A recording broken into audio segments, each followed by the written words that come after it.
So I guess I should start.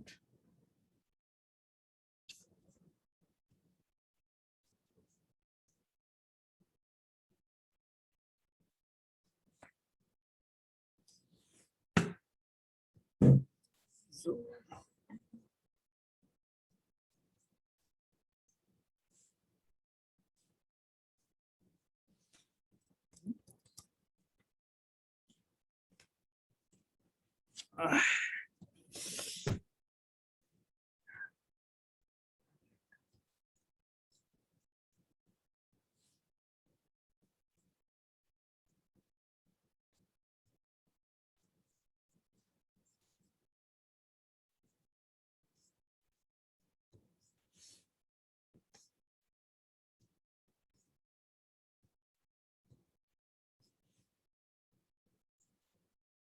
okay.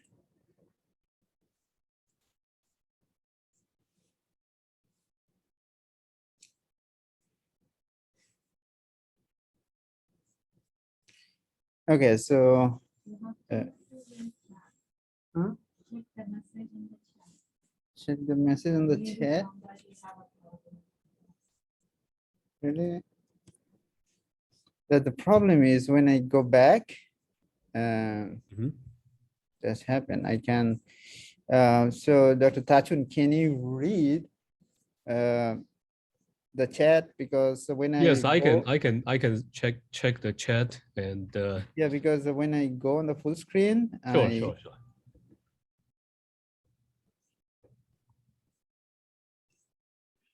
And Nawaz, the only thing in the chat right now is just Dowtune telling us that he's going to record and then that he started recording. So nothing else yet. Okay, good. So I'm going to start. Yeah. Okay, thank you.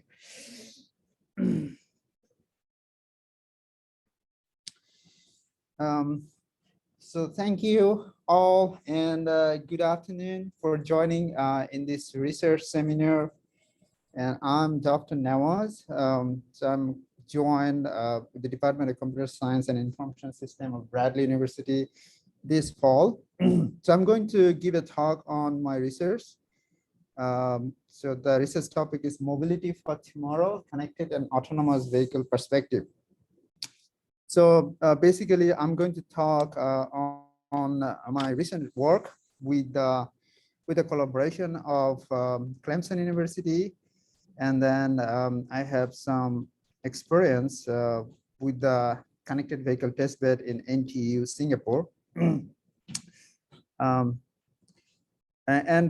one more update is like, so I got a startup grant from Bradley University, and so I got some radios for the connected vehicle. So it's a very recent. I just received some of them, and I hope I can continue my research with that. And okay, so let's without any further ado, let's get started. So according to the Society of Automotive Engineers automation levels for the autonomous vehicle, there are 6 levels. We close the door because yeah, it's just making some noise. So there are 6 levels. So for level 0 means there is no automation, and then level 6 means fully automated vehicle. Let me take the laser pointer here.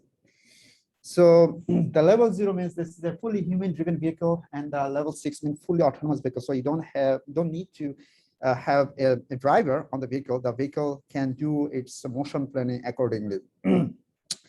So my research on this fully autonomous vehicle, and right now we have some like level 2 and level 3 vehicles, the recent vehicle, which has some kinds of automation, some partial automation, for example, lane keeping on lane changing kind of things in there. But the first research focus that I'm going to discuss on the fully autonomous vehicle and also the energy efficiency part of it. Because this project, the project that I work with the CYCAR, Clemson University International Center for Automotive Research, is funded by US Department of Energy. So there is an energy efficiency part in there. So yeah, this is the two project I'm going to discuss. An energy CAV for energy efficiency one, and then other one is the live test bed for the connected vehicle. So the first one is the connected and autonomous vehicle, but the second one is just focus on the connected vehicle. So this was the project that we got fund from the US Department of Energy. So this is a mixed traffic environment. So that means the heterogeneous traffic means some vehicle will be fully autonomous and some are human-driven vehicle. So in that case, how you can do the cooperative anticipation and cooperation, and then how you can save energy. Energy means here the fuel consumption, how we can reduce the fuel consumption. So the project overview, basically we have three tasks in the whole project. The task one is the algorithm design. So there are basically the three types of algorithm design. One is when you know, you are a driver, now you're thinking, okay, an autonomous vehicle. So you need to know what is your surroundings. That means who are your neighbor vehicles. So that means you need to anticipate the traffic. So that's why the first one is traffic perception and prediction. So you need to know who are surrounding of you and what will be their next movement. Okay, so that's the perception and prediction.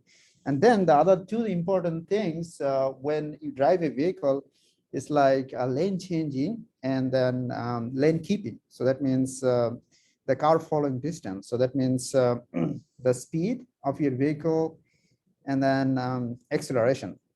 The other one is whether you want to change the lane or you want to keep the lane. So these are the three algorithm design in the task one.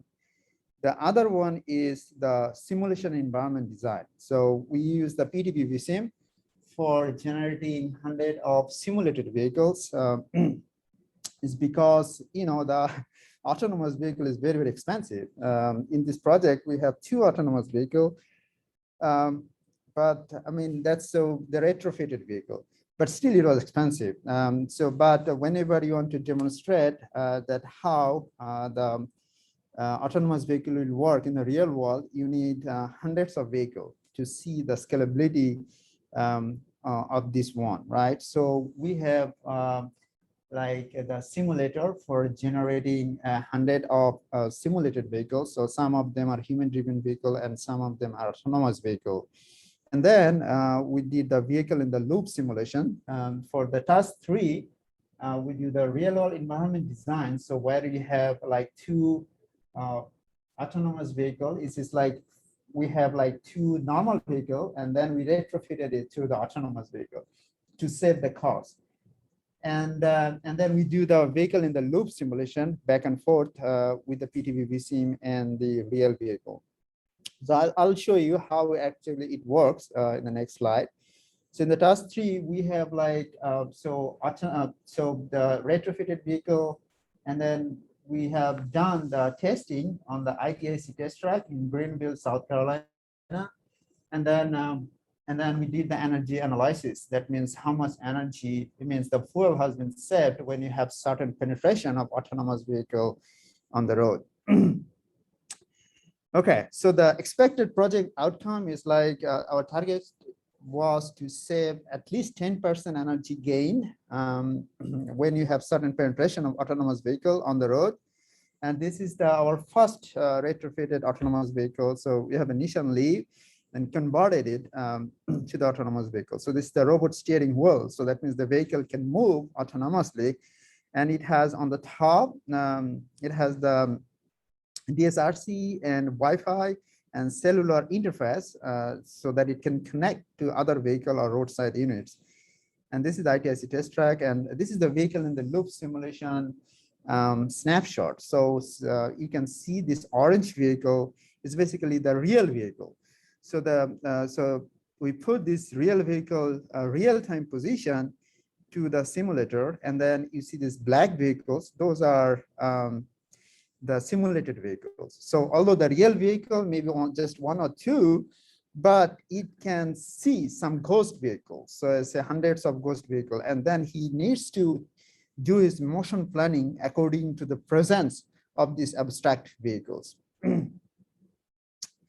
So this is the vehicle in the loop simulation. So the autonomous vehicle will generate its state. So from its onboard sensors, and then state means here it's a latitude, longitude, velocity, acceleration, and heading.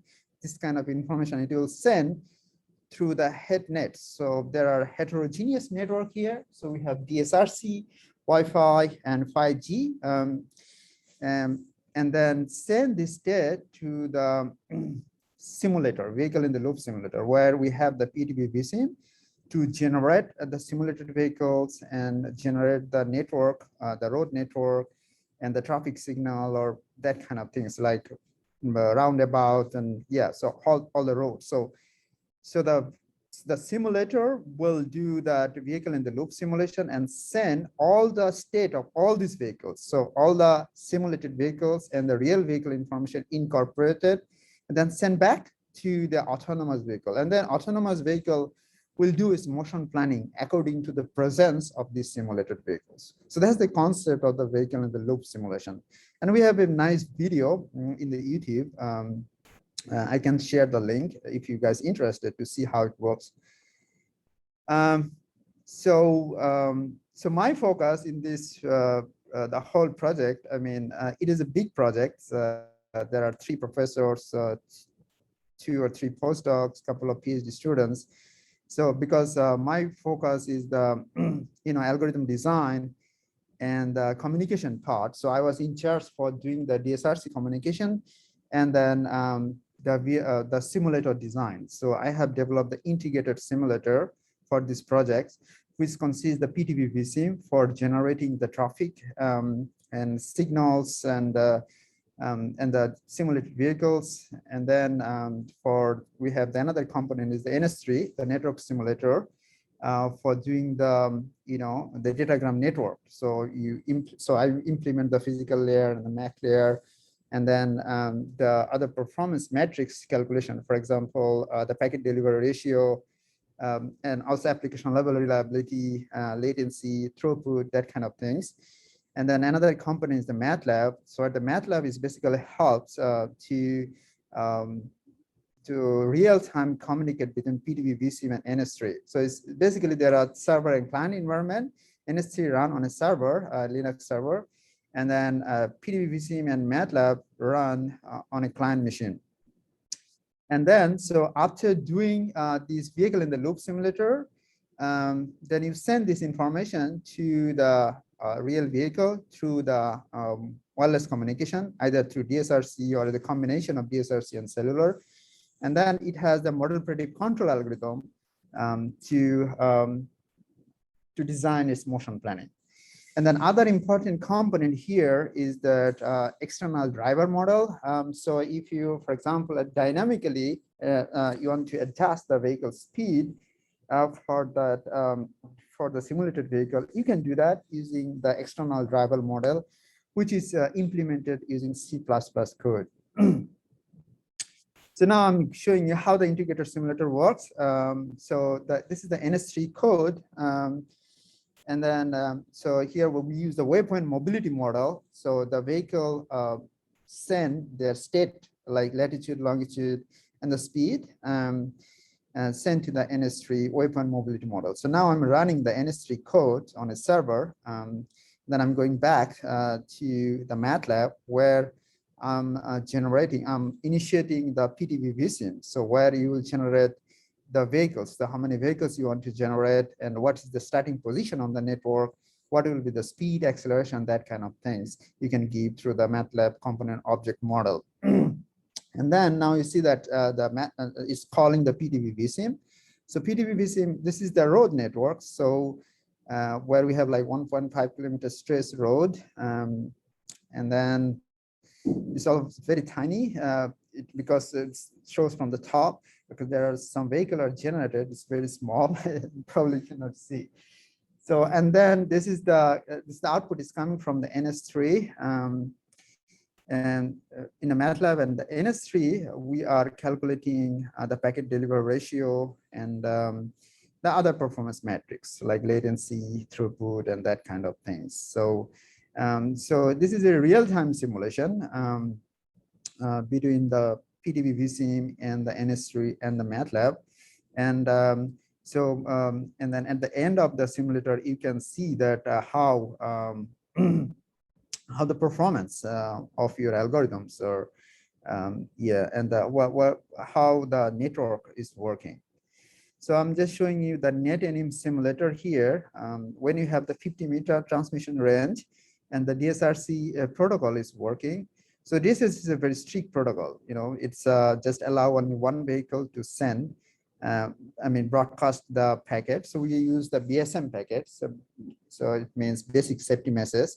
So the vehicle will sense the channel, and if it is free, then it will send the packet, and then so it's a broadcast mode. And then fast forwarding the simulator, it shows that how the vehicle, while they're mobile and at the same time, they can receive the packet.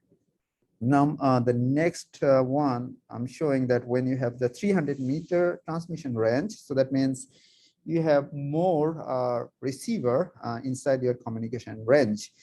So then that is another question will be, when you have more vehicles, so there will be more collision, and maybe your packet delivery ratio will be low. So that's we'll see some of the results in the next slide. So yeah, so that's how the DSRC protocol works, and just giving some visualization. The other important thing about the path loss, because you know, in the vehicular network, the loss, path loss depends on the transmitter and the receiver position. So for example, in the intersection scenario, when the V1 and V2, say they are blocked by building V1, and so they have the non-line of sight communication. Or vehicle V1 and V2, they have line of sight communication because of their position. And then for vehicle V1 and I guess it's V3 or V4, something like that, and they are obstructed by a big vehicle. So the thing is, so there are three different pathways, the communication pathway. It could be line of sight, obstructed line of sight, or no line of sight communication, right? So we have done a lot of experiment on that based on different position of the vehicle and the distance, and then we got some path loss equation, and the exponent. Basically, we calculated the exponent for the path loss when you have line of sight and obstructed line of sight based on the distance. And then we also have some equation for the probability of the being lost, being line of sight or being obstructed line of sight. And then we compute the loss due to path loss due to the line of sight and obstructed line of sight. The other important thing is about the building. So for example, if the transmitter and receiver are obstructed by buildings, then what will be the loss, the path loss? And that is computed using this equation, where M is the number of walls that the signal penetrate, and then other one is the distance. That okay, how much distance that signal penetrate through that buildings, okay? And there are other two tuning parameters, alpha and beta, which depends on types of buildings, either is a garage or buildings, or the other beta depends on the construction materials, either mortar or bricks, okay? So, and then we have this, from this equation, we get the path loss due to the shadowing, okay? This is when you have this big obstacle, then what is the path loss due to the shadowing? And now you have the path loss for the line of sight, obstructed line of sight, and that obstacle shadowing. And then you can compute the receive power so you know that what is the transmitting power of the vehicle, you know the antenna gain, and then you subtract all kind of losses, then you get the receive power. Now, when you have the receive power, you know that what is the receiver sensitivity, then you can say whether this packet is received or not, or it's just becoming noise. Okay, so this algorithm was, this paper has been published in IEEE Transaction on Vehicular Technology last year. So this is the simulation settings. So we have 1.5 kilometers stress road, one car park, one roundabout, and then two private intersections and two traffic light intersections. And there are some NS3 simulation here. So on the top of the DSRC protocol, because DSS does not support the relaying, okay, but sometimes we need to relay the packet based on the situation. So for example, the situation in here, where the vehicle V1 and V4 are obstructed by a big buildings, okay? But maybe there is an opportunistic vehicle, for example, V5 here, which can help you to relay the vehicle, relay the message between V1 and V4, okay? And say for the another scenario, say V1 and V3 are blocked by by a vehicle V2. Now assume this is not a car, this is a commercial vehicle, it's a big truck, and there will be significant attenuation. We found that around 10 decibel and more attenuation happens when the two vehicle, even on the same lane, they are obstructed by a big vehicle. So in that case, we propose some feedbackless relay mechanism. Why it is feedbackless is because, you don't get any feedback whether the receiver received the packet or not, because the DSRC is designed in that way that you don't receive any feedback, because this is the heartbeat message, the basic safety message, and you generate every 10 hertz. So that means every 100 milliseconds you send your heartbeat to the receiver so that they can get the state of the neighborhood, and then they can generate their own map.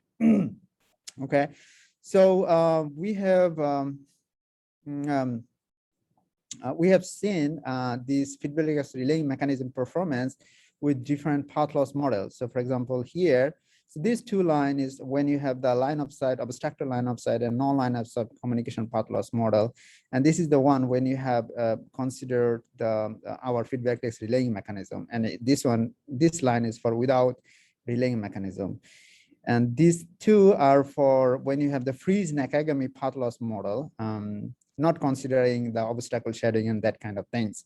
When you have, then you have the higher packet delivery ratio, but you ignore the obstacle shading, which is very important. So so basically, this is the one which is like more realistic than that. But anyway, so whatever the path loss model we consider, that we see that using our feedback-based relaying mechanism, it improved around 35% of the network level performance, such as packet delivery ratio.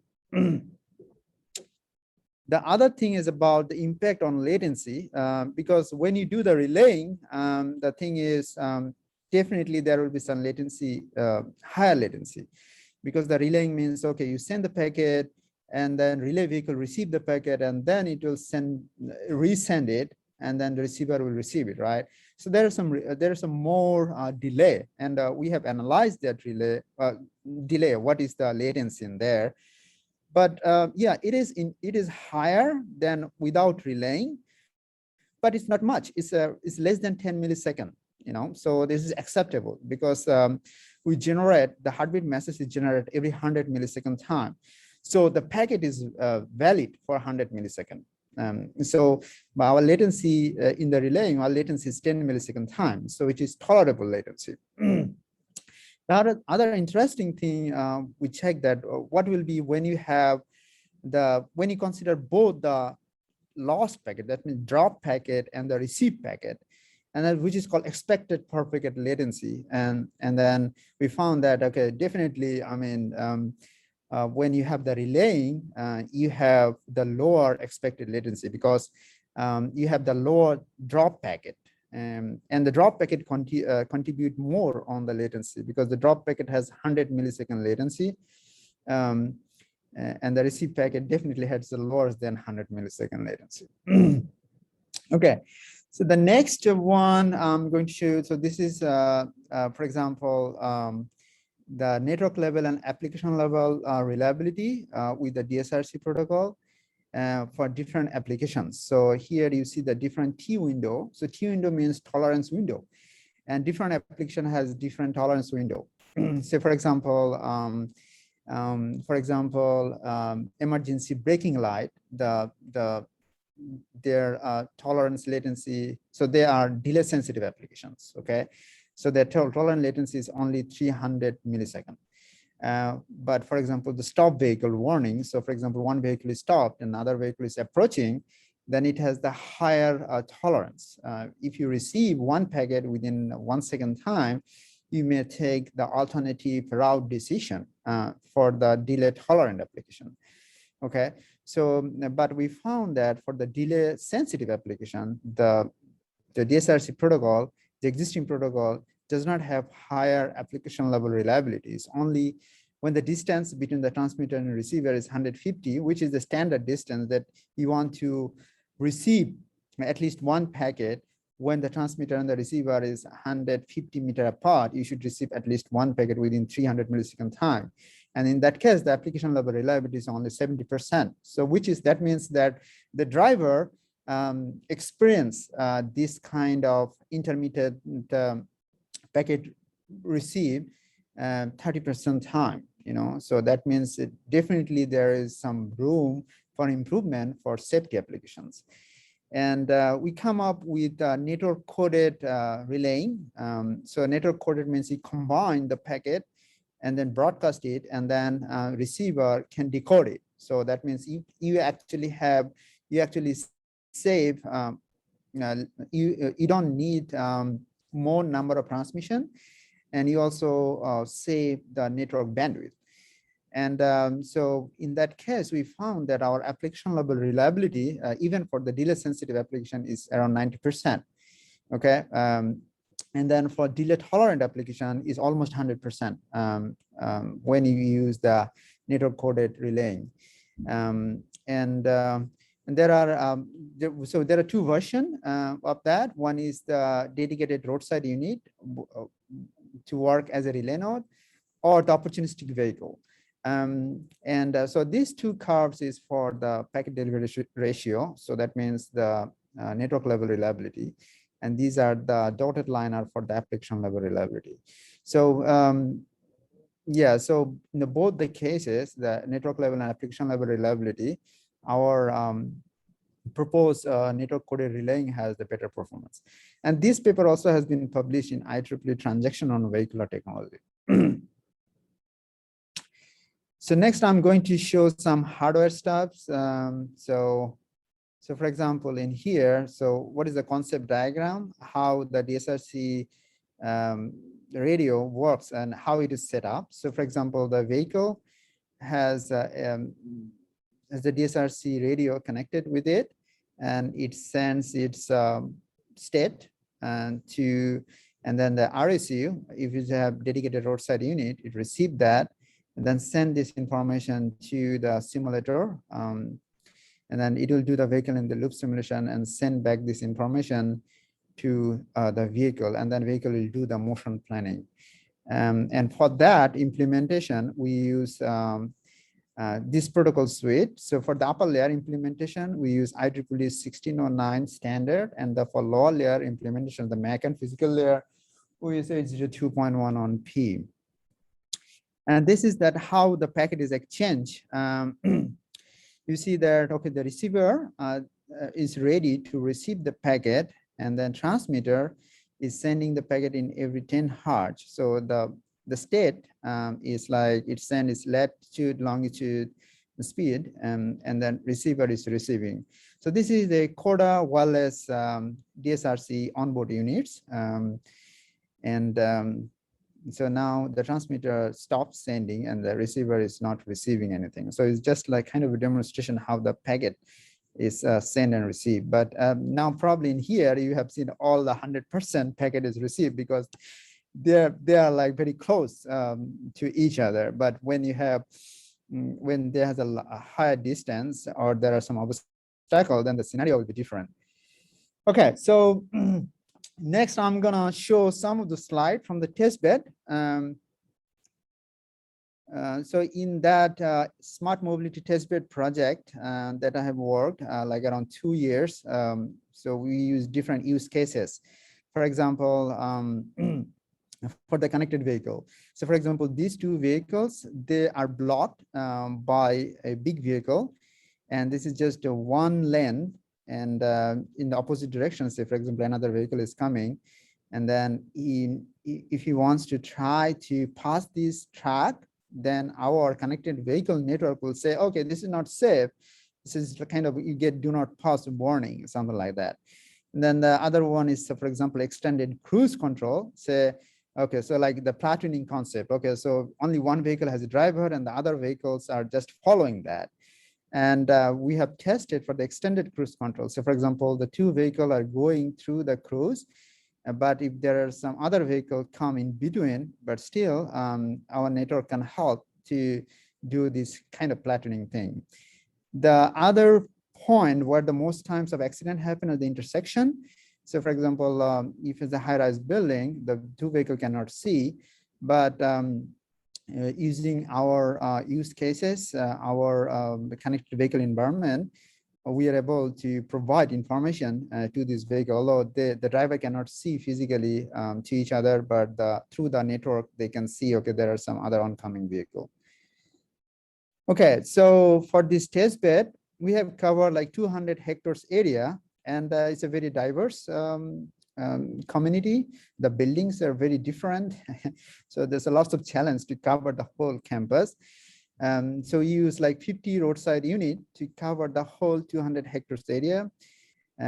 We also covered like 19 car parks, and 100 vehicles was fitted with the onboard unit, and around 20 buses, the campus bus also have the onboard unit to see that how the scalability of the connected vehicle.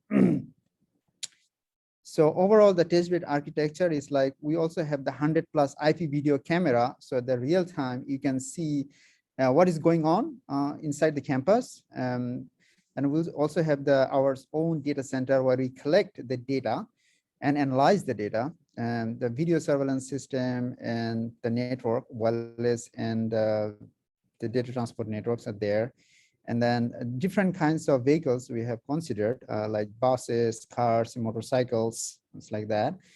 And then we also have our own command and control center. So for example, in here, you can see that we have a very large wall to see that what is going on inside the campus. And from here, you can send some command. So for example, if there is any accident happen, you can initiate, you can send message to the law enforcement authority to take the initiative. So this is the lab where I worked for 2 years. So inside here, we have some spaces to sit for us. Anyway, so I worked, so there are 7 projects on the top of the test bed. It was a very large project. It's around $16 million funded projects. And there are 7 research projects on top of the test bed. And I worked on this one, the RP3, it's called network coding for network load reduction. But there are a couple of other projects. So for example, the physical layer implementation for, massive MIMO design for security, antenna design, and then cooperative vehicle positioning, intersection control, integrated simulator. So there are 7 total projects in that test bed. So the major V2X wireless equipment we have used, the CODA wireless onboard unit. So that will be on the vehicle. And then this is the roadside unit that will be on the top on the lamp pole. And then wireless mesh router to help to connect the roadside unit with the campus backbone network. This is the overview of the V2X network architecture. So the vehicles have their onboard unit connected. And then you have this roadside unit on the lamp pole. And then you have the wireless mesh router that's basically connect with the roadside unit, and it also connect to the campus backbone network. And then this backbone network will bring data to the data center and command and control center. And then you can give this back and forth information directly to the vehicle or from vehicle to the command and control center. We also have the IP video camera as well. The vehicle can have a live streaming, or the command and control center can also see the live streaming from the dashboard of the vehicle. This is the onboard unit and RS installation. It's very easy. It's just plug and play. So this is the antenna. It has a magnet on the top. So you just put that on the vehicle, on the top of the vehicle, and it will attach. It will easy to mount. And then basically on the OBU, onboard unit, you just need to supply the power, and then your vehicle become a connected vehicle. This is our first roadside unit installed on this lamp pole. So this is the RSU, and this is the wireless mesh router, which will connect to the campus backbone. And this is the demo vehicle. So every 6 months, we show different use cases to our partners and general people to see that how the connected vehicle works. And then this is the one of the use cases that from our project has been implemented and showed in the demo. This is called EVA. This is not the safety message. I mean, it's not the basic safety message. It's the emergency vehicle alert, EVA message. So for example, this is a passenger vehicle, and this emergency vehicle is coming, and maybe the emergency vehicle and the passenger vehicle on the same lane, but this vehicle is not receiving the packet from here, the emergency vehicle, because of, there's a road curvature here, and there is a big car park. Okay. And so in such kind of situation, so we use a dummy vehicle here as a relay vehicle in such kind of situation. So the emergency vehicle send an EVA message, it will be relayed to the passenger vehicle. And then the passenger vehicle, if understand, I mean, whether he is on the same lane of the emergency vehicle, then he will give a side, and then so that emergency vehicle can pass.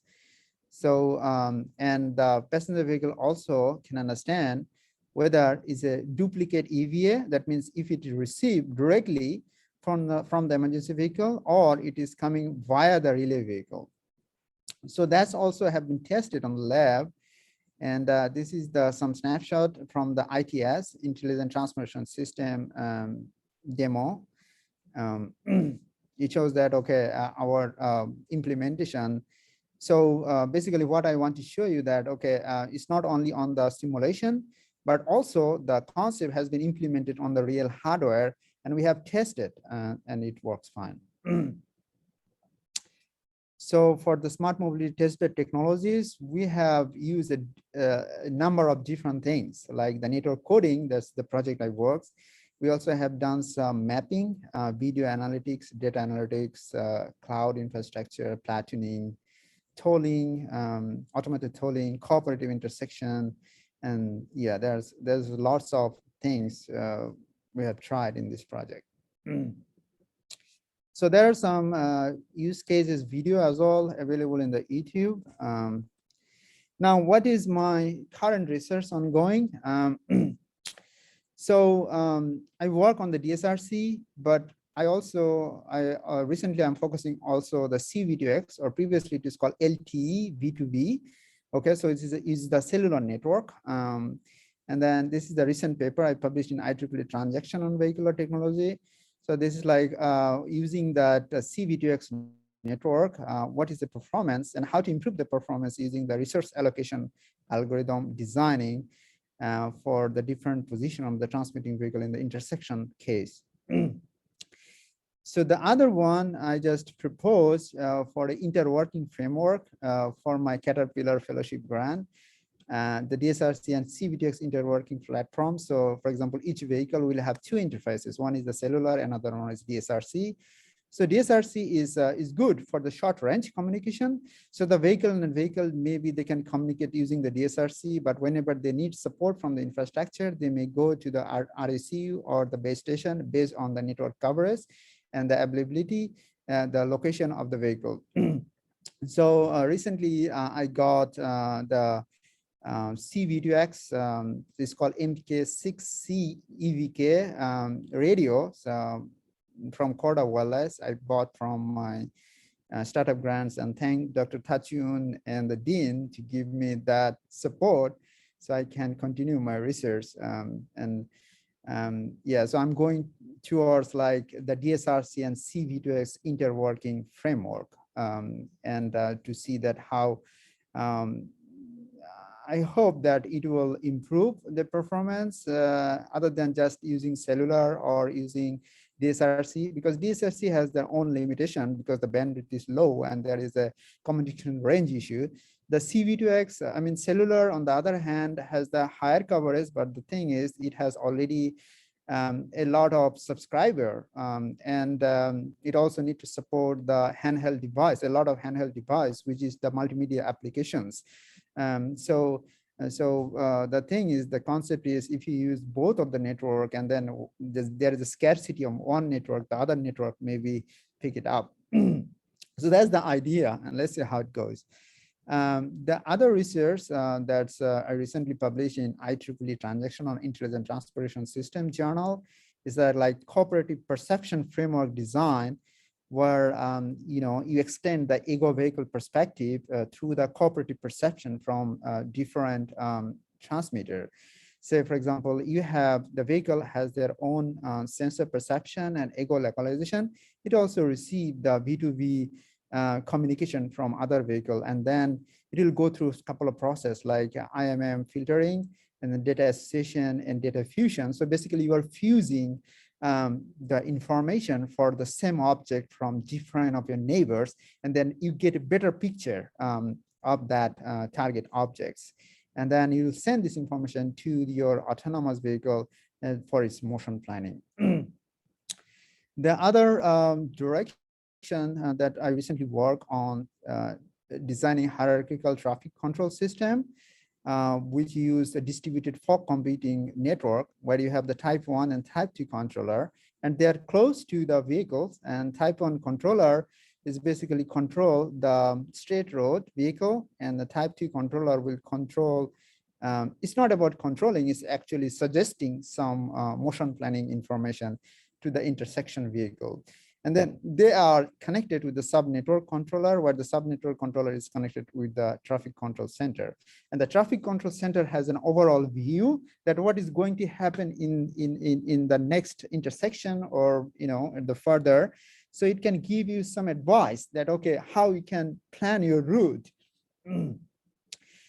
This was submitted. This was submitted in the NSF Smart and Autonomous System Grant Call, although we didn't get the funding, but yeah, anyway. So this is my some relevant recent publication based on whatever I just discussed. So the possible student projects from my research could be, if the students are interested, they can do like CAV application development, and it could be in different area. For example, environmental related. So like road weather information collection, mobility related application like cooperative adaptive cruise control, queue warning, pedestrian mobility. The safety related application could be curb speed or do not pass warning. Support related project could be infrastructure or map management. Some of the application I have already worked, but yeah, there are still a lot of room to improve, and lots of them are still, we can work on. The other thing is the head-net communication, because now we have the DSRC and cellular, and Wi-Fi is already there. So how we can fuse those information to have a, and with the onboard sensors as well, to get a better picture. And then when you have the head net, then you also, there's a question about the adaptive MAC control, MAC design, medium access control design, and the spectrum uses path loss modeling and that kind of things. The other, so currently I'm also focusing on the data analytics part, machine learning and data analytics as well. So there are some, it could be some possible project could be on the CAV environment, like mobility and traffic signal data capture, storage, efficient storage, management, and analysis. The cybersecurity, that's some area that if the students are interested can work, although I did not explore much about that. As for example, security from harmful attacks for the autonomous vehicle, security from unauthorized access, and trust establishment for the B2B communication. So that's a kind of area and that if someone is interested on the security side. The other big challenge is the legacy traffic and road system. So we cannot just predict that on a day, on day one or the next day, we'll get the whole road will be supportive for the autonomous vehicle. It's not. So we need to work with the legacy road system and the traffic system. And there are lots of challenges. For example, in the snowy weather, rainy weather condition, or the faded traffic stop sign. So in that case, the autonomous vehicle has a lot of challenges. Still, we need to work on that.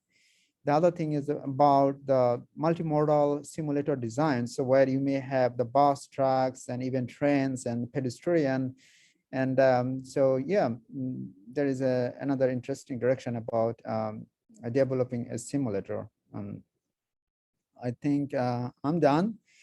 And so now I'll open for the question.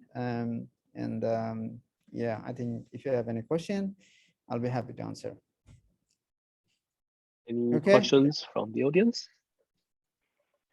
So I didn't have any questions, but I did have a couple of comments. First of all, early in the presentation, I saw some really cool visualizations, like I think it was MATLAB or something with the dots showing you the communication between the vehicles where Right. you change that. That was really cool.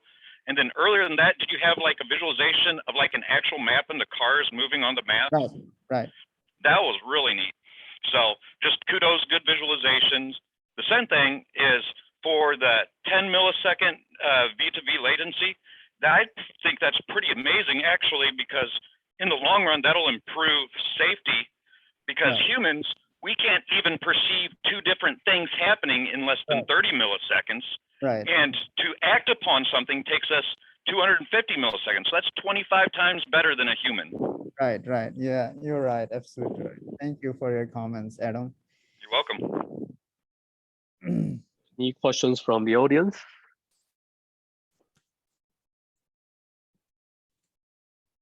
Any questions? Scott? Sure. So, early on in your presentation, you showed how you simulate the other cars on the Road. in sort of integrated test bed environment. Right, yeah. What did you use for the model of those simulated cars? Because I mean, my naive understanding, I'm a layman in this compared to you, is that one of the big challenges is getting the autonomous vehicles to interact with human-driven Right, vehicles because right. humans are we're so unpredictable, we're such bad Right. drivers, we do such unpredictable things. Right. Such quirky, strange things.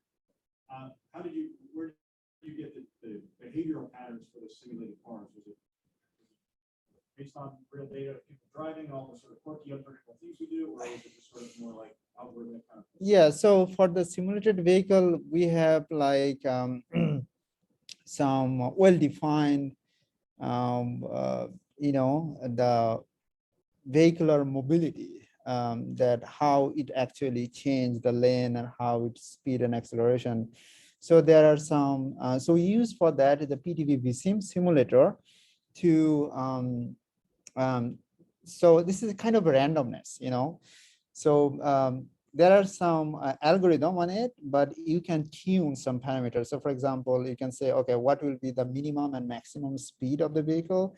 What will be the minimum and maximum acceleration and deceleration? You give that, and then it will generate some random value for the different vehicles. So it's kind of a mimic how the actual driver works, but it's a simulator environment. So you can see, okay, we have 100 of vehicles, and then they will do according. I mean, it's very close to how the real human-driven works, human-driven vehicle works. So yeah, but this is an interesting dimension that, okay, so there are some US DOT project to basically upload the driver pattern.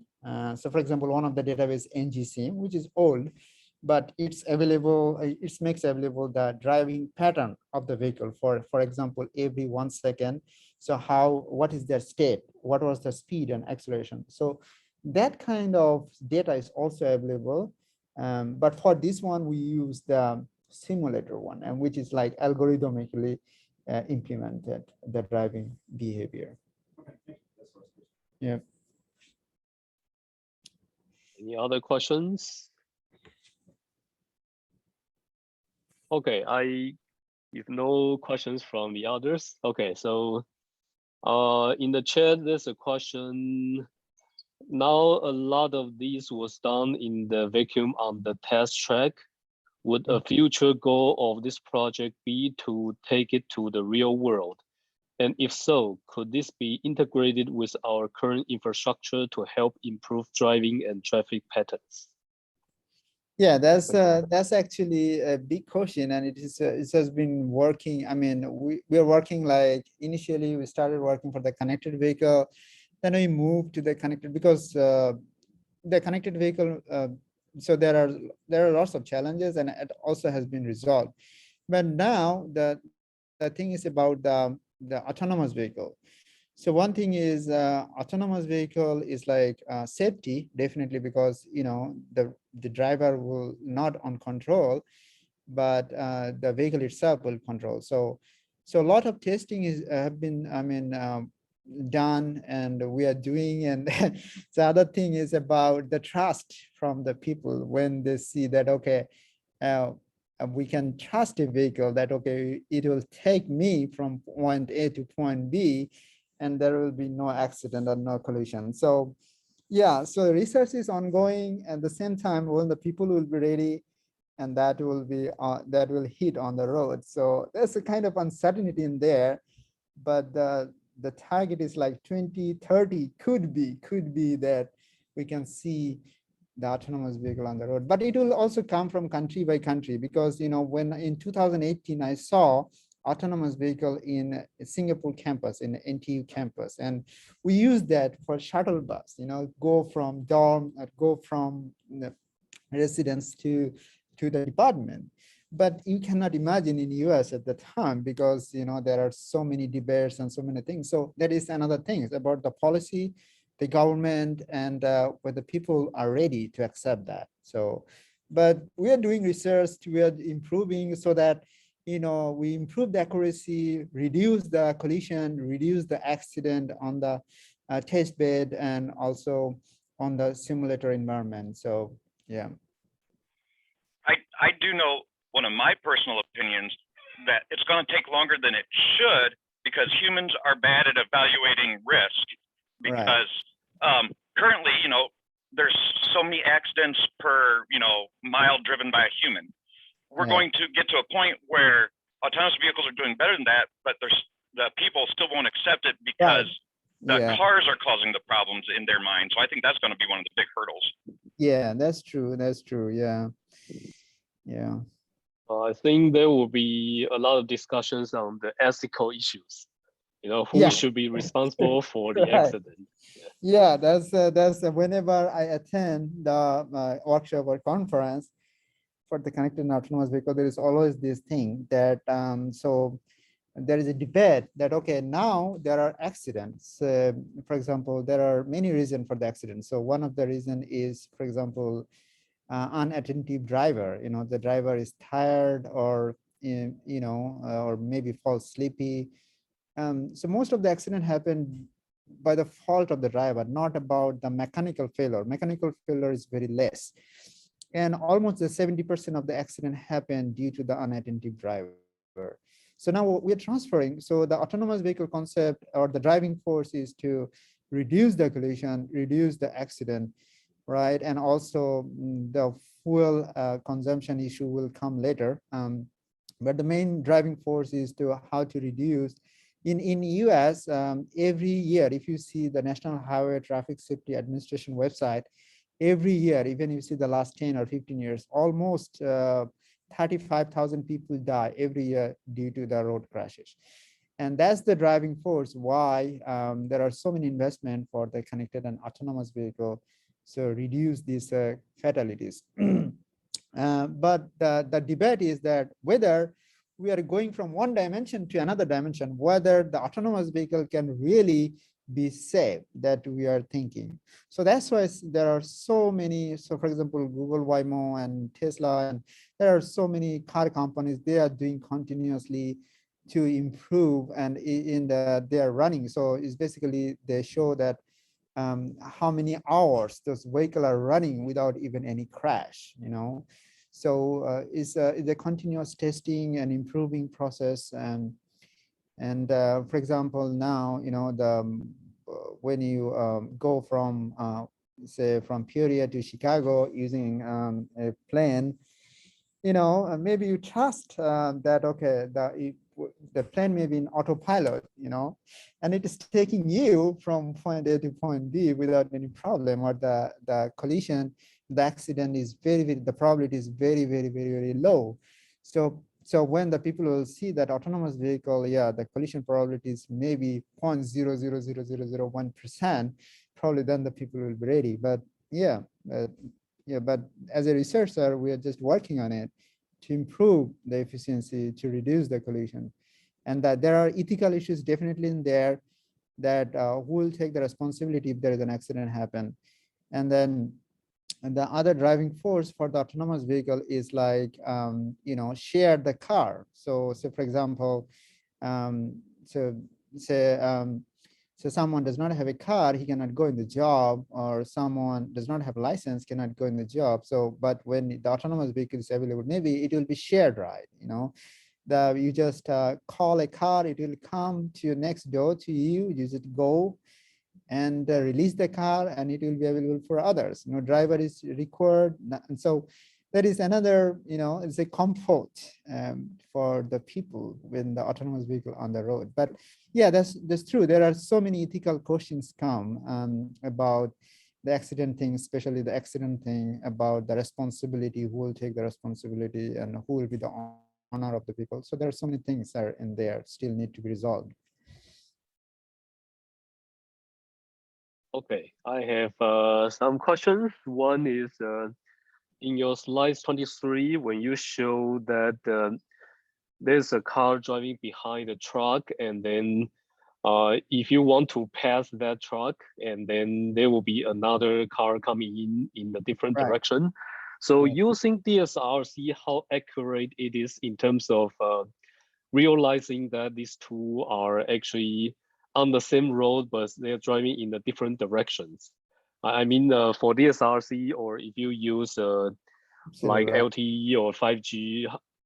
I'm not sure, because I think to be this precise, that must be military grade, right? Yeah, so the DSRC work really nice when you have the line of sight communication, So for example, at the highway, even 600 meter, 600 meter, we don't see any packet loss, So you actually receive the packet every, say, 100 millisecond interval, and the state. So it's basically the algorithm will see that what the state is changing, right? The lat long is changing and heading direction. And then definitely, I mean, if you receive the packet correctly, then actually it is more accurate and to predict that, okay, the vehicle is coming towards you or going to the opposite direction. If it is line of sight, then I think it's not a problem. The only problem is where the research come is like in the intersection area, or when you have a block, then if there is a higher signal attenuation. So that's the question, that's the debate, why DSRC is not good. Because in that sense, and that the other case is when you have a large intersection where they have more number of vehicles, and everyone is sending their heartbeat message, and the network become congested. And then so that's the cellular networks come. The cellular said, oh, we have higher coverage, higher bandwidth, then why use DSRC, so it's like that. Anyway, the question is whether you receive the packet with higher packet delivery ratio. So if your packet delivery ratio is 100%, so or even if it is 90%, is still fine, because maybe you just lost one packet, and then the next packet you receive, then you can estimate the state of the oncoming traffic.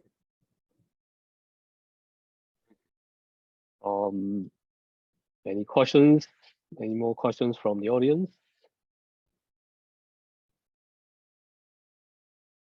No. Okay, my last question. Okay. No one is asking. My next question is, when you're using the CODA hardware, and Right.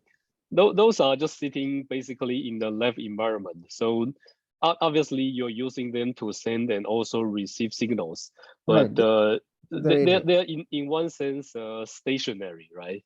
In the lab environment. So Yeah. how do you simulate the obstacles that will block the signal from and prevent them from exchanging the messages? Yeah, so for that, so there are two things I do. One is the simulator, the other one is the testing with the real vehicle. So so I just showed you the result, just one slide. It shows the result that how the packet is exchanging. It's just a demonstration, but when we do this, the testing, we actually plug them on the real vehicle, and then position them by the obstacle or something like that. So yeah, so that's need to be connected on the real vehicle. And for the connected vehicle, it's easy, just connect to your own vehicle. And so there is the antenna, you just put the antenna on the top, and then you just plug your onboard unit with your vehicle, and then you have at least another one so that you can see that whether the communication is, and you also need some display, so you need also another laptop to see that and also collect the data. Yeah, so for the testing, yeah, we need to go on the real road and on the real vehicle. Okay, thank you very much. You're welcome. So I think we're exactly a little bit over time, 2:01. Okay. And once again, I would like to thank Nawaz for giving us a really nice talk and very interesting conversations and get to know more about all these things. I'm not sure whether I can call everybody to give him an applause. Thank you very much. And we will keep this faculty research seminar going for the coming few weeks. So please come back and join us for more interesting discussions. And for students who are interested in research and doing research along this line, please reach out to Nawaz or the other faculty members when they present their work. Okay, thank you very much. And then I hope everybody has a very nice day and happy weekend.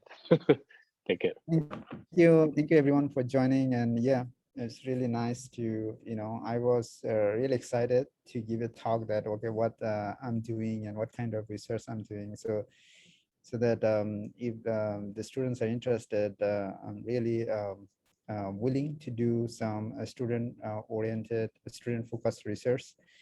So yeah, thank you. Thank you. Thank you. See you next time. Take care. And okay, bye-bye.